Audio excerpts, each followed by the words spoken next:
Boa tarde, meus amados irmãos, a graça e a paz do Senhor Jesus, louvado seja sempre o nome do Senhor. Nós vamos às meditações no Catecismo Maior de Westminster. Hoje, pergunta 86. A pergunta é a seguinte: que é a comunhão em glória com Cristo, de que os membros da Igreja invisível gozam imediatamente depois da morte? Bem, segue-se a resposta. A comunhão em glória com Cristo, de que os membros da Igreja invisível gozam imediatamente depois da morte, consiste em serem aperfeiçoados em santidade as suas almas e recebidas nos mais altos céus, onde vem a face de Deus, em luz e glória, esperando a plena redenção de seus corpos, os quais até na morte continuam unidos a Cristo e descansam nas suas sepulturas, como em seus leitos, até que no último dia sejam unidos novamente às suas almas. Quanto às almas dos ímpios, são imediatamente depois da sua morte lançadas no inferno, onde permanecem em tormentos e trevas exteriores, e os seus corpos ficam guardados nas suas sepulturas como em cárceres, até a ressurreição e juízo do grande dia. Bem, dentre os textos que podemos ler, escolhemos Filipenses, capítulo 1, 21 a 23, que diz o seguinte: porquanto, para mim o viver é Cristo e o morrer é lucro. Entretanto, se o viver na carne traz frutos para o meu trabalho, já não sei o que hei de escolher. Ora, de um e de outro lado estou constrangido, tendo o desejo de partir e estar com Cristo, o que é incomparavelmente melhor. Pois bem, o que acontece? Nós precisamos lembrar que a redenção é uma realidade presente, não apenas futura. Portanto, ela já é desfrutada, né? A redenção é desfrutada tanto em vida quanto, inclusive, na morte.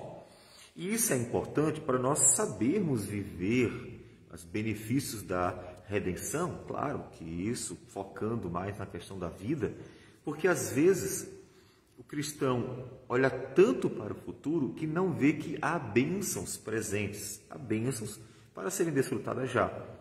E se tratando de vida, nós já temos como desfrutar os benefícios da redenção, que são o perdão por meio da justificação. Portanto, a gente não fica se sentindo culpado, tendo em vista que, ao confessar os nossos pecados, Jesus, que é fiel e justo, nos perdoa e nos purifica desses pecados.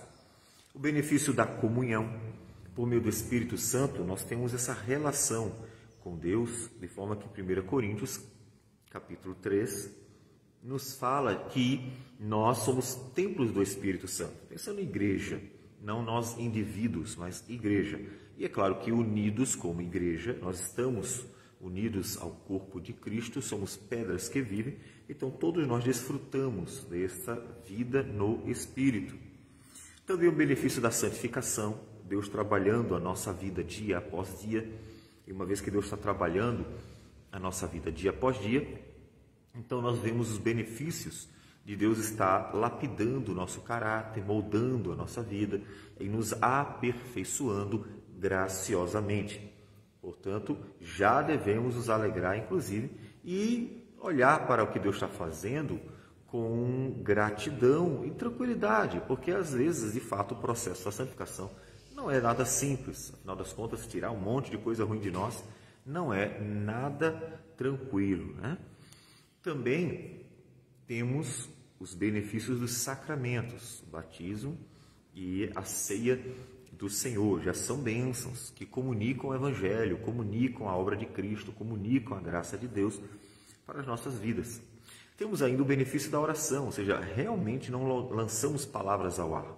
Nós falamos com Deus pelo Espírito Santo, falamos aquilo que Deus quer que falemos, e também por meio da mediação de Cristo, ou seja, confiando totalmente na justiça e na mediação do Senhor Jesus, temos a certeza que o Pai está ouvindo. E é tão bom orar ao Senhor e ter a certeza que Ele está ouvindo as nossas orações por causa da justiça do seu próprio Filho. Temos ainda o benefício da esperança, por causa das promessas, as promessas de Deus, né? A palavra do Senhor, elas são reais, são fiéis, são verdadeiras e foram dadas para aqueles que estão em Cristo. Então, viver pela esperança é algo muito confortador, é a certeza de que Deus vai cumprir a sua palavra em nossas vidas, né? Então podemos esperar, aguardar aquilo que Deus vai realizar. O benefício do amor de Deus que foi colocado em nossos corações.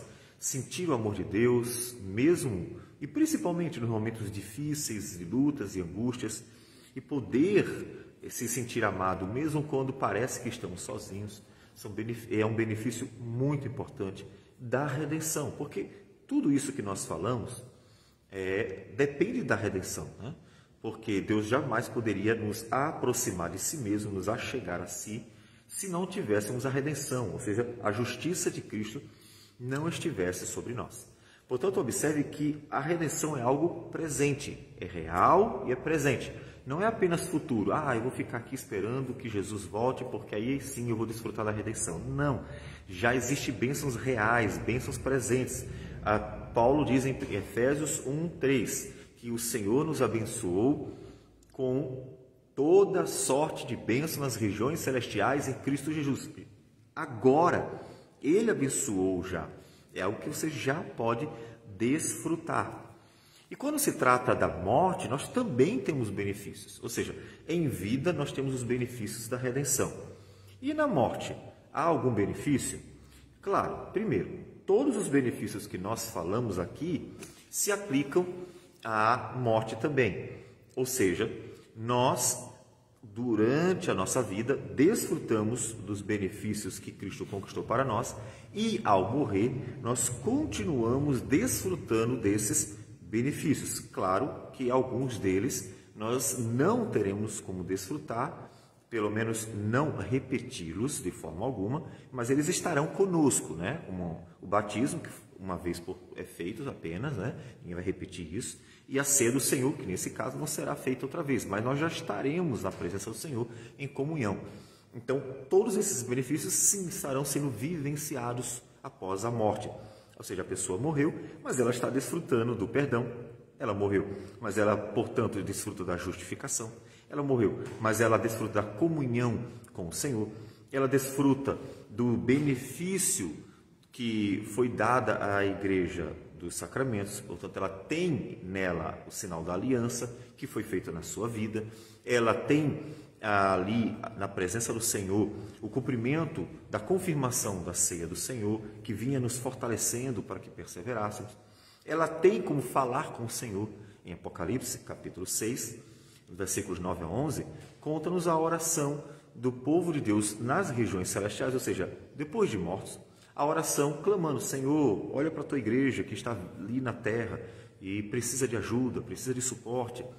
Portanto, estão desfrutando desse diálogo com o Senhor. A esperança que diz respeito à ressurreição, aqueles que morreram em Cristo estão também desfrutando dessa esperança. E do amor de Deus, que com certeza estarão desfrutando e estarão se revestindo na glória, enquanto estiverem esperando a ressurreição. Então, na morte, desfrutamos das bênçãos. Mas aí, mencionando algumas bênçãos a mais, ou seja, além daquilo que nós falamos, o que mais na morte se desfruta de bênção? Coisas que nós não temos aqui. Ou seja, na morte não há um regresso, mas um progresso. Por quê? Porque na morte nós desfrutamos de coisas a mais, bênçãos a mais e não menos. E que bênçãos são essas? Né? A bênção do aperfeiçoamento da santidade da alma. Uma vez mortos, já não pecamos, porque toda a inclinação da carne passou. A carne sepultada, aguardando a ressurreição, ela deixou para trás, portanto, todo o problema do pecado que estava ligado a ela e que ia nos conduzindo para fazer aquilo que desagrada ao Senhor. Então, a alma, na presença do Senhor, desfruta de um aperfeiçoamento de sua santidade. Agora sim, sem inclinações para o mal, poderão estar desfrutando da alegria de uma vida santa, ainda que seja na morte, aguardando a nova o novo céu, a nova terra, a ressurreição, mas já desfrutando do aperfeiçoamento da santidade na sua alma. Começamos aqui, Deus vai trabalhando nossas vidas aqui e, pela graça do Senhor, se cumpre ou se completa a obra da santificação na morte e, mais ainda, né, novo céu, nova terra, pensando que lá o corpo terá a retirada total, né, de seus pecados e seremos incorruptíveis. Mas também desfrutam, né, os cristãos na morte da face do Senhor, o poder ver a Deus. Lembre-se que quando se fala de ver a Deus, sempre é na pessoa de Cristo. Como Paulo vai dizer aos Colossenses no capítulo 1, que o Senhor Jesus, ele é a imagem do Deus invisível, ou seja, nós vemos a Deus por meio de Cristo. E lembre-se que Cristo se tornou homem, então ele é 100% homem, 100% Deus, portanto ele é a imagem de Deus para nós. Nós podemos ver a Cristo. Ao Pai, nunca. Nem Adão, quando estava ainda no paraíso, nunca viu a Deus. Quem aparecia para Adão era Cristo. O Pai é Espírito, Jesus confirma isso, fala isso em João capítulo 4, conversando com a samaritana. Ele é Espírito e, portanto, os adoradores adoram em Espírito. Nós não temos como ver o Pai, mas Cristo revela o Pai. E ele mesmo disse para as pessoas que queriam ver o Pai: se vocês querem ver o Pai, quem vê a mim, vê o Pai. Ou seja, eu sou a imagem do Pai, eu revelo o Pai, eu manifesto o Pai. Então, nós vemos o Pai em Cristo. Então, na morte, já os cristãos desfrutam de poder ver a face de Deus. Mas quem é? É Cristo. Então, portanto, eles têm um prazer que nós não temos agora. Nós não vemos a Jesus visivelmente, não podemos contemplar o seu rosto, mas cremos pela fé que, de fato, toda a sua palavra é real e esperamos poder vê-lo um dia. E aqueles que morreram já desfrutam disso. E também eles desfrutam do descanso na esperança da ressurreição. Ou seja, já encerrou-se a obra aqui, agora descansam, mas descansam na esperança. É a esperança da ressurreição dos corpos, né? Porque quando Jesus voltar, e aí sim haverá ressurreição. Ou seja, a vida eterna não é apenas a alma, a vida eterna é o viver essa realidade aqui, carne e osso, só que Deus tendo transformado, restaurado a criação. A vida eterna é a restauração da criação, tanto que nós teremos um corpo. A nossa carne será incorruptível e imortal. E então viveremos para sempre num novo céu, nova terra, que é a restauração da criação de Deus. Então, a esperança daqueles que já morreram é a mesma esperança que nós temos, só que uma esperança que está mais próxima, né? Porque agora eles lá descansam de suas obras, das suas lutas e angústias, e ali estão esperando que o corpo ressuscite, né? Nós estamos esperando que tudo aconteça, né? Tudo aquilo que há de acontecer para o final. Portanto, tanto em vida quanto na morte, nós somos abençoados. Veja que na vida temos todas aquelas bênçãos que na morte também desfrutamos, mas na morte há alguns acréscimos. E é por isso que Paulo diz, de um lado ou do outro, estou constrangido, tendo o desejo de partir e estar com Cristo, o que é incomparavelmente melhor. Então, morrer é estar com Cristo, é ter benefícios a mais. Todavia, lembre-se, como nós dissemos anteriormente, que não devemos, de hipótese alguma, acelerar esse processo. Só Deus pode nos chamar, só Ele deve decidir o dia e nós devemos apenas esperar confiantemente no Senhor. Vamos orar. Senhor Deus amado, bendito o Teu nome. Agradecemos por tudo, pelas bênçãos incontáveis que nos foram dadas aqui e que, ó Deus, também são dadas após a morte. Que o Senhor receba a nossa gratidão por tudo, em nome de Jesus.